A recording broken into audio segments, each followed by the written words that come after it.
तो शुरू ये करते हैं सबसे पहले कि सखा वेलनेस में निश्चित ही बहुत तरीके के लोग आ रहे हैं और मैं ये तो नहीं कहूँगा कि हम मेडिकल साइंस को पछाड़ रहे हैं, लेकिन हमेशा से विज्ञान भी ये मानता रहा है कि विज्ञान में हमेशा गुंजाइश होती है सुधार की, बढ़ने की।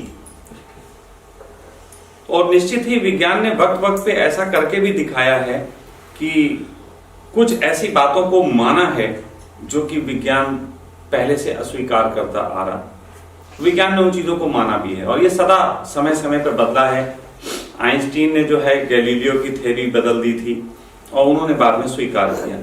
मैं ये नहीं जानता कि मैं किस तरीके की बातें कर रहा हूं या किस तरीके का काम कर रहा हूं, लेकिन मुझे ऐसा लगता है कि अगर कोई चीज मेरे हाथ लगती है जो कि बेहतर है तो मैं लोगों को बताऊं। तो उसी तरीके से सखा वेलनेस में बहुत तरीके के केस आते हैं, अद्भुत तरीके के, जिनके ठीक होने की संभावना लगभग समाप्त हो चुकी होती है और यहाँ हम देख रहे हैं कि उनमें बहुत जबरदस्त इम्प्रूवमेंट है।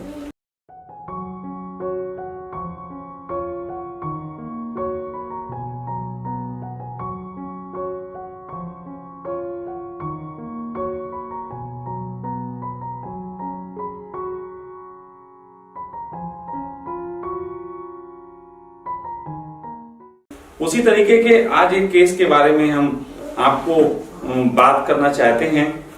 तो जिनसे हम बात करना चाहते हैं तो सबसे पहले हम उनका ही परिचय दे देना चाहते हैं।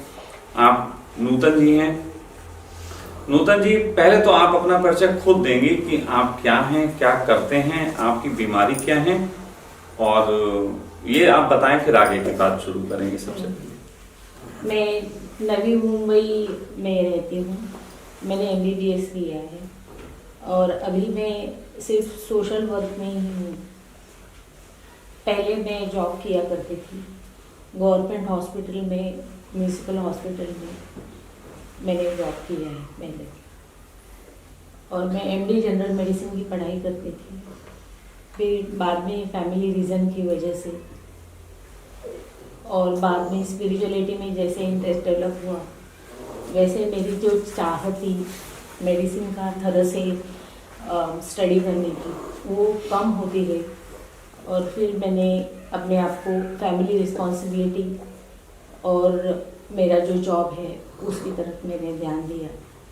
फिर मेरा एक्सीडेंट हो गया दिसंबर 94 में, और उसके बाद में मैं पूरी तरह से स्पिरिचुअलिटी और घर ये दोनों ही संभाल रही थी।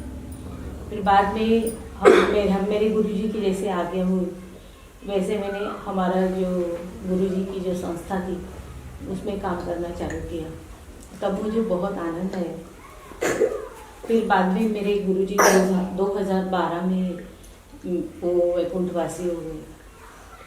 तब से मेरा मन थोड़ा सा खट्टू हो गया, लेकिन माता जी है वहाँ पर और हमारे दूसरे गुरुजी की पुत्र भी है, वो सब संभाल रहे हैं।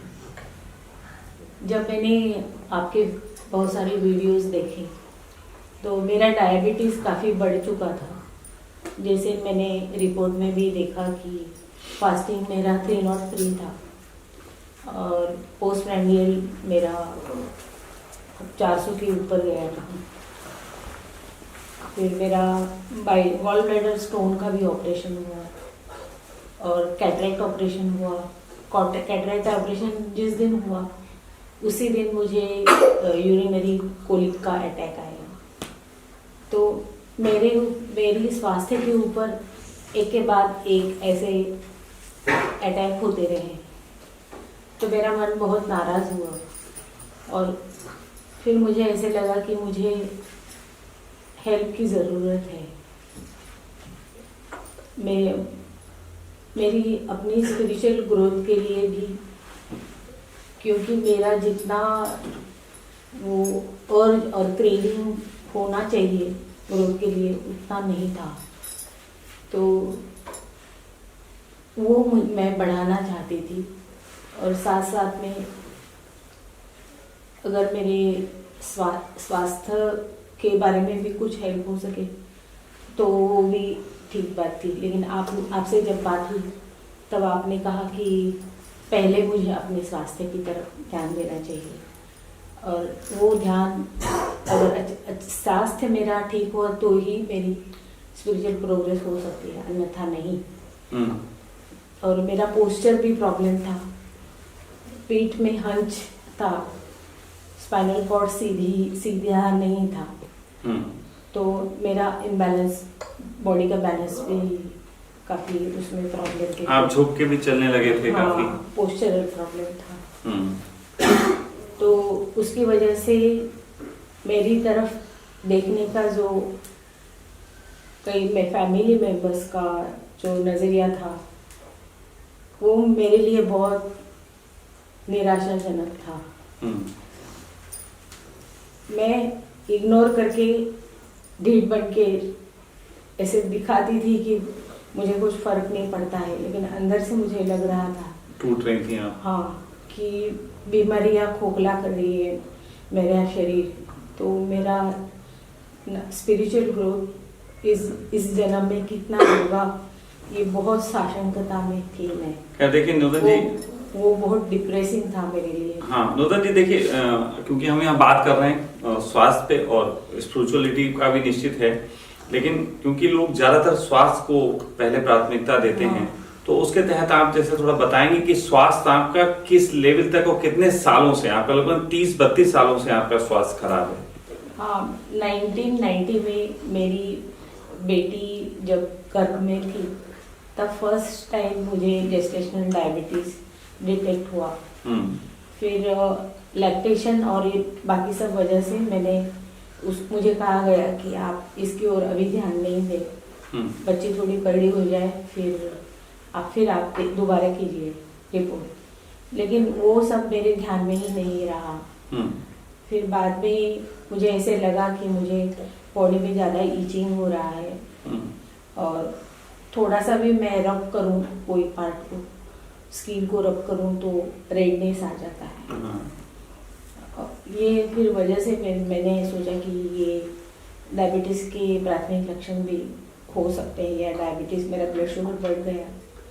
फिर ब्लड शुगर चेक किया मैंने, उसी वक्त मुझे वो डायबिटीज़ का पता चला। और मेरी जो छोटी बच्ची है 1991 में, वो जब गर्भ में थी तब मुझे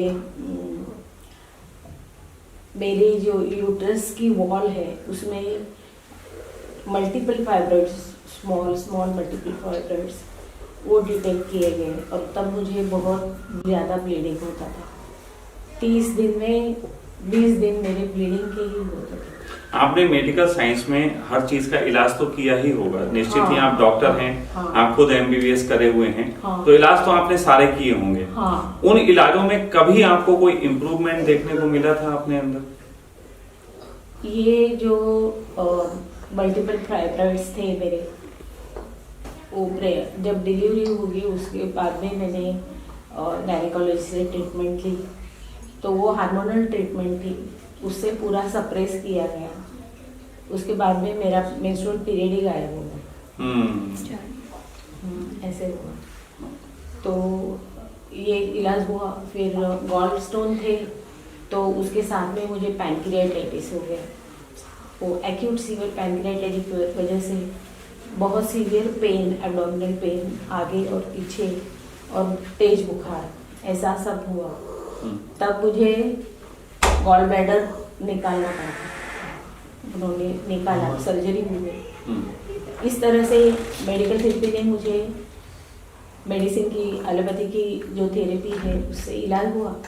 वो जो इलाज हुआ, एक तो यूट्रस के बारे में पूरा सप्रेस हुआ, मेरा मेंस्ट्रुअल पीरियड ही चला गया, और इसका इलाज हुआ तो मेरा गॉल ब्लैडर चला गया। तो ये इसको इलाज तो नहीं कहेंगे, इसको इलाज तो नहीं कहेंगे, ये देखिए अजीब सी कोई चीजें हैं। अच्छा देखिए, चलिए नूतन जी, आपने जो कुछ आपके साथ रहा वो तो आपने बताया। यहाँ अभी आपको आए हुए कितने दिन हुए हैं? अभी मैं 18 तारीख को रात को आई, 19 तारीख से इलाज चालू हुआ। ठीक है, आज तारीख 25-26 है, यानी 6-7 दिन हुए हैं अभी यहाँ पे। और मैंने टोटली आपको कितना समय बताया है इसके लिए? 40 दिन। 7 दिन के अंदर आप अपने आप को कितना % ठीक मानती हैं और क्या क्या चेंजेस आपके अंदर आए? 50 एंड 60%। 50-60% आप अपने को ठीक मानते हैं।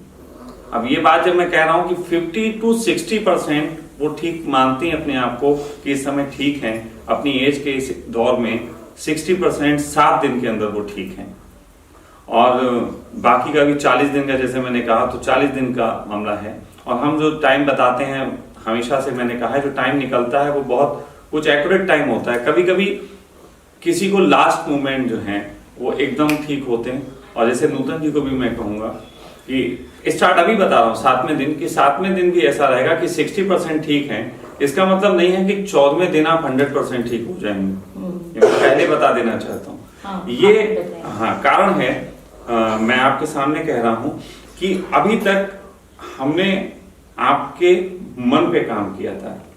हम शरीर का डिटॉक्स भी करते हैं, मन का डिटॉक्स भी करते हैं, कॉन्शियस डिटॉक्स भी करते हैं, माइंड का डिटॉक्स भी करते हैं, इमोशन डिटॉक्स करते हैं। तो क्योंकि आप जब आई थी, मुझे पहले दिन का याद है, आप बहुत टूटी हुई थी, आप मन से बहुत टूटी हुई थी। हाँ। निराशा बहुत पकड़ी हुई थी। आपने जब कहा मुझे कि मुझे स्पिरिचुअल प्रोग्रेस मेरा मुमकिन ही नहीं है जब तक मेरा प्रकृति में सुधार नहीं होता। जी बिल्कुल बिल्कुल। तब मैं बहुत नाराज हो गई, क्योंकि मुझे बहुत सारी व्याधियों ने एक साथ में अफेक्ट किया है। कोई नहीं, मैंने आपको ये कहा था कि ये जो 40 दिन है, इसमें अध्यात्म के साथ साथ वो योग निद्रा भी आखिर में आपको मैं कराऊंगा इस 40 दिन के टोटल पीरियड में। लेकिन इसी टोटल पीरियड में आपको सबसे पहले शारीरिक रूप से फिट होना है। तो अभी हमारी तरफ से अगर कोई मुझसे पूछे कि 60-70% कैसे ठीक, तो सबसे ज्यादा ये मन से टूट चुकी थी, डैमेज हो चुकी थी, सोसाइटी से, फैमिली से वैसा सम्मान या वैसी दृष्टि नहीं मिल रही थी जैसी मिलनी चाहिए, तो मन टूटा था। इस समय इनका मन बहुत अच्छा है, शरीर में भी एनर्जी है। मुझे याद है आपने पहले दिन कहा था कि आप फ्लाइट से आई हैं और आपको इतनी तकलीफ हुई कि जाते वक्त आप जो है चाहेंगी, आपने, क्योंकि आप 10 दिन का पीरियड लेके आई थी कि 10 दिन अभी हम ट्रीट लेंगे। और मैं बता दूं कि आप 10 दिन के लिए केवल डेमो देखने आई थी कि डेमो क्या है, तो 10 दिन के पीरियड का था, लेकिन अब इनका है कि हम पूरा कराएंगे। हाँ, बीच में अभी 8-10 दिन का गैप ले रही हैं, वो मैं दे रहा हूँ, लेकिन उसको हम रागा से भर के रखेंगे ताकि वो टूटने ना पाए।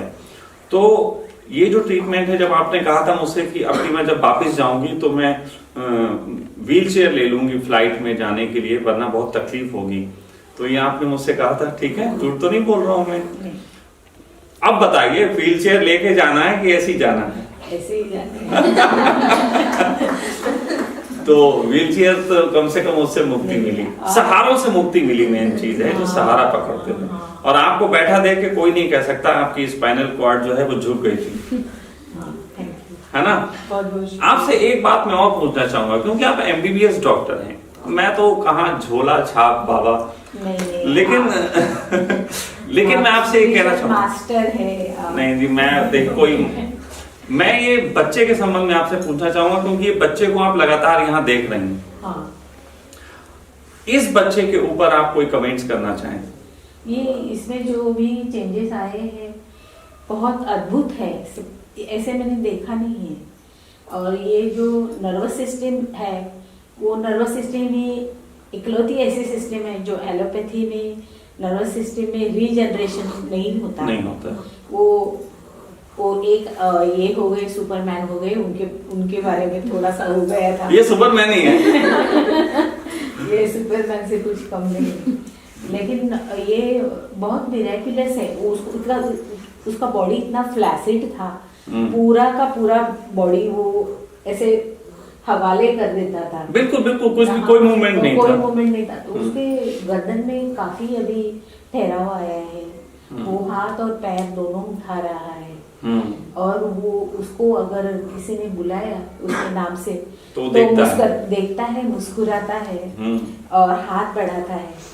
ये सब आज एक और घटना घटी है इनमें इम्प्रूवमेंट की, हम उसकी भी बात करेंगे। मेडिकल इम्प्रूवमेंट है हैदर के अंदर। थोड़ा हैदर की मम्मी से बात कर लेते हैं। तो इनकी मम्मी इमोशनल हो जाती है थोड़ी सी। भाई लोग सावधान, आंसू लेते आप, घर घर की कहानी सीरियल शुरू होने जा रहा है ना?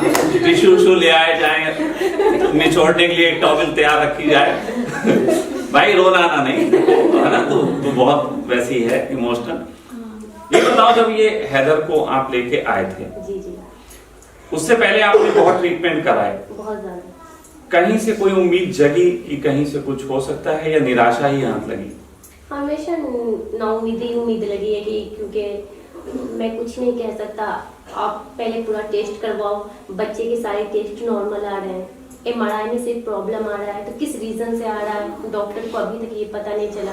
फिर डॉक्टर सब मिलके मीटिंग किए, कंसल्ट किए रिपोर्ट के ऊपर, तो डॉक्टर कंफ्यूज हो गए कि जब इसके सारे रिपोर्ट इतने क्लियर हैं, सही है, तो MRI इसका 3 बार कराया गया कि फर्स्ट टाइम नहीं समझ में आया तो सेकेंड टाइम आ जाएगा, उसमें भी नहीं आया, थर्ड बार करा उसमें भी नहीं आया। तो डॉक्टर को बस एक बात समझ में आया कि अभी इस बच्चे का DNA टेस्ट करवाना पड़ेगा। तो DNA टेस्ट भी हुआ इसका। तो पहले DNA से पहले 2 टेस्ट और होता है, एक कजन मैरिज के ऊपर होता है और एक, वो सब भी टेस्ट नॉर्मल आ गए। लेकिन जब इसका DNA टेस्ट हुआ तो उसमें आया कि बच्चे को जेनेटिक प्रॉब्लम है, लेकिन क्या प्रॉब्लम है ये नहीं पता है। माँ से आया है, पिता से आया है, ये प्रॉब्लम नहीं है, उनको ये नहीं पता है। तो फिर मुझे बोले कि तुम खुद का भी टेस्ट करवाओ, तो मैंने करवाया, तो मेरे में भी वही सेम प्रॉब्लम, किस लिए प्रॉब्लम है ये नहीं पता है।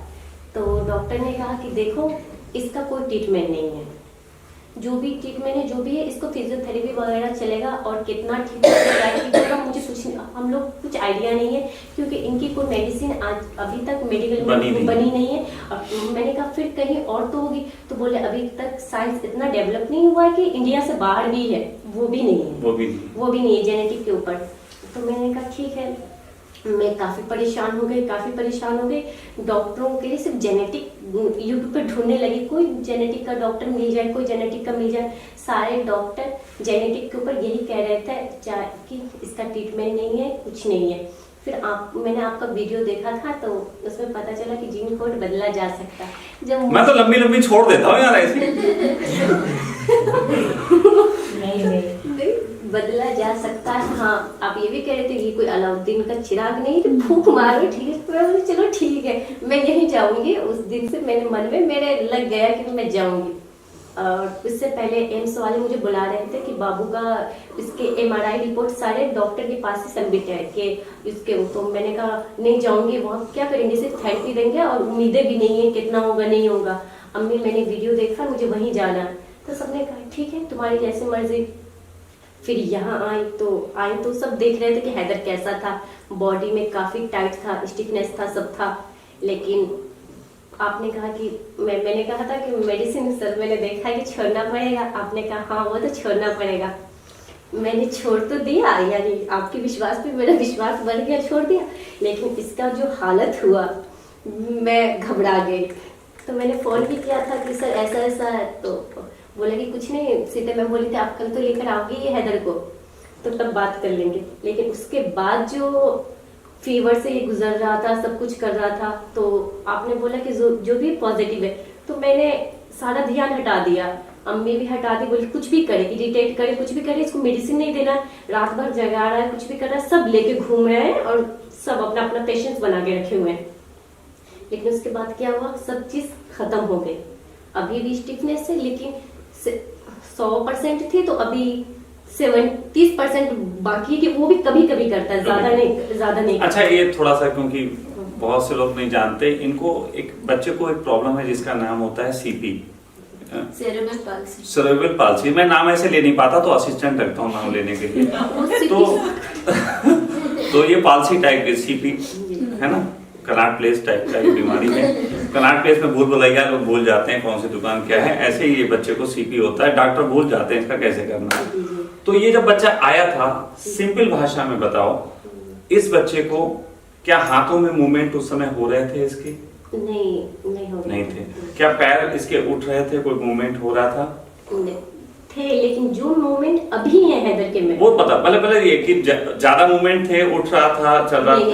अच्छा, जब आप खड़े करते थे बच्चे को, तो खड़े करते वक्त भी पैर थोड़े से खुले रखते थे, जैसे आप उसको ऐसे भी खड़ा करो पकड़ के? मैं बता रही हूँ, उसके ये पे ऐसे क्रॉस हो जाते थे। अभी क्या है कि फौरन उठाती हूँ, एकदम नॉर्मल बच्चे जैसे पैरों को एकदम टिका के खड़े होते हैं, वैसे खड़े हो जाते हैं एकदम। हाथ कितने उठा लेता है? पूरा हाथ अपना पूरा। पूरा उठा लेता है वो। पैर कितने उठा लेता है? पूरा ऐसे करके उठा लेता है दोनों को। अच्छा, जब ये आया था उसकी गर्दन भी होल्ड नहीं हो रही थी, मुझे याद है इसकी गर्दन को ऐसी थी कि ऐसे गिरती थी, जी जी। फिर अगर इसे उठाना होता था तो ऐसे पूरी ऐसे घूम के हाँ। ऐसे उठती थी और फिर पीछे गिर जाती थी, जी। इस तरीके से था। जी, जी। लेकिन अब हैदर के हमारे पास वीडियो भी उपलब्ध है, आप ही ने खींचे हैं जी। कि ऐसे हैदर ऐसे बैठा है और ऐसे उठा लेता है, जी जी, स्ट्रेट करता है, स्ट्रेट करता है, होल्ड करने लगा है जी, हैदर। जी। कल एक नई घटना घटी, वो क्या घटी वो बताओ। आज सुबह आज सुबह गई थी, मेरा सेशन चल रहा था, अम्मी बाथरूम में कपड़े वगैरह हैदर का ही धो रही थी, तो मैं गई सेशन लेने के बाद ऊपर, तो देख रही हूँ कि हैदर पेट के बल सोया हुआ है। तो अम्मी को मैंने कहा कि धूप में सोया हुआ था, मैंने अम्मी को कहा कि अम्मी हैदर को आज आपने उल्टा करके सुलाया है। तो अम्मी ने कहा कि मुझे लगा कि तूने आके कर दिया होगा। तो मैंने कहा नहीं नहीं, मैंने तो नहीं किया है। तो मैं नीचे में गद्दा है ना, उस पर लेट गई, तो देखी कि मेरी शायद आहट वगैरह से इसको कुछ हुआ ना, तो ये उठ गया। तो उठा, जो पैर को ना उल्टा में ही ऐसे करके ऊपर ऊपर कर रहा है, चला रहा है। तो मैंने कहा छोड़ देती हूँ, सोना होगा सो जाएगा, या कुछ करना होगा तो करेगा। तो फिर देख रही हूँ ये सोया नहीं, फिर जाके खुद से ही स्टेट हो गया, अपना कंफर्ट हो गया। तो एज ए डॉक्टर आप क्या कमेंट करोगे हैदर के पलटने पे? ये बहुत ही ये है, चमत्कार जैसे लगता है। मिरेकल वर्ड तो वैसे यूज नहीं करना चाहिए, लेकिन चमत्कार जैसा लगता है। हाँ सही। क्योंकि ये पलटी मारना, ये जो माइलस्टोन है, ये मेजर माइलस्टोन है। और ये इतने छोटे बच्चे में, जिसमें अभी आपके सिवा कोई और ट्रीट नहीं कर रहा है, कोई ट्रीट नहीं कर रहा है, किसी तरीके की मेडिसिन इनको नहीं दी जा रही है, कोई इवन की फूड वगैरह का भी कोई सजेशन नहीं है, कोई फूड सजेशन नहीं, होम्योपैथिक या और कुछ भी नहीं, कोई फिजियो नहीं, कोई कुछ नहीं, और फिजियोथेरेपी भी नहीं हम देते हैं। तो ये सिर्फ और सिर्फ आपकी थेरेपी की वजह से हो गया है। मेरी थेरेपी क्या है, बस नेचर में फैली पड़ी थी, मैं टुकड़ों में जोड़ लाया। इसको कभी ना सर लार नहीं गिरता था, तो छोटे बच्चे सब होते थे ना, तो कितने सारे सेंट है इंडिया में, और उनके पास ये शक्तियां है, लेकिन वो शक्तियां यूज नहीं करते। देखिए मैं आपको सच बताऊं, उसकी वजह कोई भी हो, कुछ भी हो सकती है। नहीं, उसकी वजह भी बताई जा सकती आपकी जो करुणा है वो अपार है, अपरंपार है। नहीं, इतना मत करिए, मैं पिघल जाऊंगा, इतना मत करिए। देखिए मैं आपको बड़े स्पष्ट बताता हूँ कि निश्चित ही जितने भी संत होते हैं उन सबके पास अपने तरीके की हीलिंग पावर्स होती हैं, लेकिन सभी लोग उसको यूज इसलिए नहीं करते हैं क्योंकि नेचर में हाथ डालना अपने को रिस्क में डालना होता है। हाँ। जब भी मैंने भी किसी के लिए ट्रीट करता हूं तो उसमें 3 तरीके के इम्पैक्ट होते हैं। हमारे शत्रु बढ़ते हैं, हमारे बीमारियां जो हैं शरीर पे अटैक करने के लिए बढ़ती हैं, और कहीं ना कहीं जो है वो हमारे ऊपर और तरीके की चीजें भी अटैक टाइप के होते हैं, ये होते हैं। लेकिन मेरे साथ थोड़ी सी एक अच्छी बात ये है, क्योंकि मैंने कहा ना कि मैं इन चीजों को ज्योतिष के हिसाब से भी देखता हूँ, मेरे अंदर एक गुण है कि मैं इन तीनों चीजों को होल्ड कर सकता हूँ, इन तीनों चीजों को पार जा सकता हूँ। मतलब मैं अपने को, एक जमाना था जब मुझे वो समझ नहीं थी तो मैं भी किसी को ट्रीट करता था तो मैं खुद बीमार हो जाता था। दिव्या ने देखा है कि एक समय मैं इतना बीमार हो गया था कि मतलब बहुत ही बुरी हालत हो गई थी। वो यही था कि मैं लोगों को ठीक करके खुद उस हालत में पहुंच गया था। लेकिन राइट नाउ मैंने इसको थोड़ा सा ट्रिकी बनाया है। अब जो मैं हीलिंग कर रहा हूँ तो लोग देख सकते हैं कि मैं पहले से ज्यादा सुंदर हो रहा हूँ, मतलब पहले से ज्यादा मैं और यंग हो रहा हूँ, पहले से ज्यादा मैं और शरीर अच्छा हो रहा है। तो अब के वक्त में ये हीलिंग्स जो है मेरे लिए बेनिफिशियल हो गई है ना।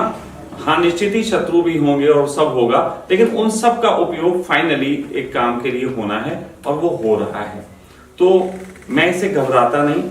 और कहीं ना कहीं एक बार ऐसा हुआ था, मैं आप सबको बताना चाहता हूं कि एक बार मेरे पास एक ऐसा केस आया जिस केस के संबंध में मैं नाम नहीं लेना चाहूंगा क्योंकि वो थोड़ा सा सेंसिटिव मैटर है।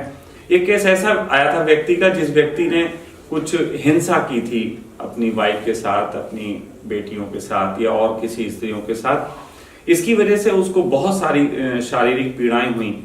तो जब उसकी कुंडली देखी गई थी तो कुंडली देख के मुझे मेरे ज्योतिष ने कहा था कि इसकी कुंडली ऐसी है कि अगर हमने इसे ठीक किया तो हम खुद बीमार हो जाएंगे, तो स्वामी जी इस पे हाथ मत डालिए, इसकी कुंडली खतरनाक कुंडली है। मेरे सामने एक धर्म संकट था। धर्म संकट ये था कि मैं इसको ठीक कर सकता हूं, ये मेरे हाथ में है, लेकिन सिर्फ इसलिए ठीक ना करूं कि मुझे कुछ हो जाएगा। और मैंने कहा नहीं, मैं ये चैलेंज लूंगा और मैं इस आदमी को ठीक करूंगा, चाहे मुझे ही कुछ क्यों ना हो जाए। लेकिन साथ साथ में ट्रिक भी देखूंगा, मैं उन चीजों की शोध भी करूंगा कि कैसे इससे बचा जा सकता है। मैंने उस व्यक्ति को ठीक किया, अभी कुछ दिन पहले ही उसका इलाज निपटा है, वो व्यक्ति स्वस्थ है। उस व्यक्ति से मुझे जो पैसा आया वो पैसा मैंने अपने तरीके की सोशल एक्टिविटीज़ में डोनेट किया है, और साथ ही साथ ये भी मैंने उसमें किया है कि उसकी बात को पूरे तरीके से छुपाया, वो ज़रूरी था। और साथ ही साथ एक और चीज़ की, और वो ये था कि उसको ठीक करने के बाद जो मुझ पे चीज़ें हो सकती थी उसको मैंने और बेहतर ढंग से खुद की हीलिंग में लगाया। वो नेगेटिव एनर्जी, जैसे कहते हैं जहर होता है, अगर संतुलित मात्रा में सही से उपयोग किया जाए तो वो औषधि होती है। तो मैंने उसको एक अपने शरीर के लिए औषधि बनाया, और उस औषधि से कुछ परिणाम भी निकल के आए हैं जिन्हें आने वाले समय में मैं लोगों को बताऊंगा। मेरे शरीर पे अपने कुछ प्रयोग करके मैंने कुछ चीज़ें और मुझे लगा है कि मिल रही हैं। तो फाइनली सब कुछ बेहतर है, और वो ज्योतिष भी बोलता है कि हाँ, ये एक तरीका अच्छा रहा कि जिससे हम अपनी गरिमा भी नहीं गिराए और हमने अपने को स्वस्थ भी रखा, और ये काम लगातार जारी है। निश्चित ही जैसे मैंने कहा 3 चीज़ें तो होंगी, शत्रु इकट्ठे होंगे, हमारे शरीर पे अटैक होगा, और भी कुछ तरीके की प्रॉब्लम्स आएंगी। ये लगातार इस काम का हिस्सा है और ये होगा, और हमें पूरे वक्त इसी चीज़ का ख्याल रखना है कि इन सब चीज़ों को कैसे हम पॉजिटिव दिशा पे लेके बढ़ते रहें। हैदर है, आप हो, ये मिसाल है कि ये जो मिरेकल हो रहा है, मैं एक ऐसा इंसान हूं कि बहुत ज़्यादा कागजी नहीं हूं। मैं बहुत कागजी मजबूतियों पे ध्यान नहीं देता। हाँ, चाहूँ तो मुझे पता सब है, लेकिन क्या कागजी जिंदगी बिताना, इसलिए कभी कभी कुछ गड़बड़ें हो जाती मुझसे, कागजी लिखा पढ़ी टाइप की गड़बड़ें। मैं चाहूँगा आपसे या जो भी सुनते हैं, अगर मेडिकल साइंस चाहें तो मैं उनसे इस विषय पे बात करने को तैयार हूँ। मेरी जितनी सामर्थ्य है उसके तहत मैं जितने लोगों को सहयोग कर पा रहा हूँ वो ऐसा ही है जैसे ऊंट के मुंह में जीरा, और सहयोग मैं करना चाहता हूँ कि ऊंट के पेट में भोजन जैसा सहयोग करना चाहता हूँ। तो अगर मेडिकल साइंस या कोई भी ऐसा व्यक्ति जिसके पास समझ हो, फंडिंग हो, जिसके पास लगे कि इनकी थेरेपी को पूरी दुनिया में फैला के काफ़ी कुछ किया जा सकता है, सिस्टमेटिक ढंग से वो जो कागजी कमियां होती हैं उनको पूरा करके, जबकि मैं कागजी कमियां जब कह रहा हूं तो ये मत समझिएगा कि मैं कागजी कोई क्राइम कर रहा हूं। ज्योतिष कोई कागज नहीं चाहिए, रागा कोई कागज नहीं चाहिए, योग निद्रा कोई कागज नहीं चाहिए, और ये जो मशीन है हाइड्रोजन की, this is a home appliances just like a RO. तो मैं कोई क्राइम नहीं कर रहा हूँ, लेकिन लीगली की जब बात करता हूँ, इसको बड़े सिस्टम में बिठाने की बात करता हूँ, तो वहाँ पे बहुत सारी कागजी चीज़ें करनी होती हैं। उसके लिए अगर कोई लोग आगे आना चाहते हों, सरकारी सिस्टम से मुझे टच करवा सकते हों, मेडिकल साइंस मेरी बात सुनने को तैयार हो, तो मैं निश्चित ही इस थेरेपी के माध्यम से, ये 2 ही नहीं, बहुत सारे आप वीडियो देख सकते हैं, हमारे पास सारे केसेस वो आ रहे हैं जिन पे एक तरीके से मेडिकल साइंस हैंड्सअप कर चुका है और हम काम कर रहे हैं। गॉड एनर्जी अपना वर्क करती है अपने ढंग से। गॉड से हमें प्रेयर करना आता है, बस वो प्रेयर ही काम करती है। उसी प्रेयर का नाम रागा है, उसी प्रेयर का नाम योग निद्रा है, उसी प्रेयर का नाम ज्योतिष एडवाइस है। बस ये समझ लीजिए कि यही काम कर रहे हैं। मैं तो एक मिडिल मैन हूँ जो इन चीज़ों को करेक्ट कर रहा है। तो इसका आप लोगों ने देखा, आप लोगों ने सुना। नूतन जी के जब 40 डेज पूरे हो जाएंगे तो भी नूतन जी को हम एक बार फिर आपके बीच लाएंगे, ताकि नूतन जी सही से बता सकें कि इन्होंने वास्तव में इसके पूरे फायदे लेने के बाद जीवन को कैसा महसूस किया। एक चीज और कमिट करता हूं मैं नूतन जी से भी किया है, इनसे भी किया है, और उस कमिटमेंट को पूरा करने के लिए मैं अलग ढंग के सहयोगों की बात भी करता हूँ। वो कमिटमेंट ये है कि मैं लोगों के केवल शारीरिक स्वास्थ्य पे काम नहीं करता, मैं उनके मानसिक इमोशनल स्वास्थ्य पे भी काम करता हूँ। यदि किसी व्यक्ति के काम धंधे भी खराब हैं तो इमोशनली स्वास्थ्य ठीक ना होने की वजह से होते हैं, मेंटल स्वास्थ्य ठीक ना होने की वजह से होते हैं। तो ऐसी कंडीशन में हम सब पे काम करते हैं, तो मैंने देखा है कि चीजें आगे बढ़ती हैं, अच्छे ढंग से बढ़ती हैं।